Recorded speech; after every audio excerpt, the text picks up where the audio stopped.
संभाजी ब्रिगेडच्या दोन संघटना आता एकत्र येणार असल्याचं समजतंय। राजकारणात सक्रिय होण्यासाठी या दोन्ही संघटना एकत्र येणार असल्याची माहिती मिळतेय। सोशल मीडियावर या संदर्भातलं एक पोस्टर देखील व्हायरल झालंय। थोड्याच दिवसात या संदर्भातली घोषणा होईल अशी माहिती मनोज आखरे यांनी दिलेली आहे। राजसत्ता हा मुद्दा सुद्धा संभाजी ब्रिगेडचं एक महत्त्वाचं उद्दिष्ट आहे।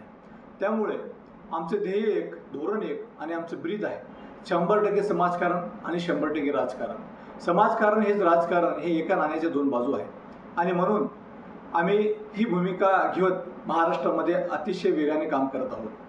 प्रत्येक घरामध्ये भांड्याला भांडं लागलं तर आवाज येतोच आणि त्याच अनुषंगानं काही घटना घडतात, भावाभावामध्ये वाद होतात, तसं काही, परंतु मनभेद कुठंच नसतात, मतभेद कुठंच नसतात आणि असाच संभाजी ब्रिगेडमध्ये आहे। संभाजी ब्रिगेडचे दोन्ही संघटनांचे पदाधिकारी, राज्य पदाधिकारी यांची संयुक्त बैठक होऊन पुढचा निर्णय आम्ही घेऊ, परंतु निश्चितच सकारात्मक वाटचाल आमची सुरू झालेली आहे। लोकशाही मराठी ऐका, पहा, जागरूक रहा।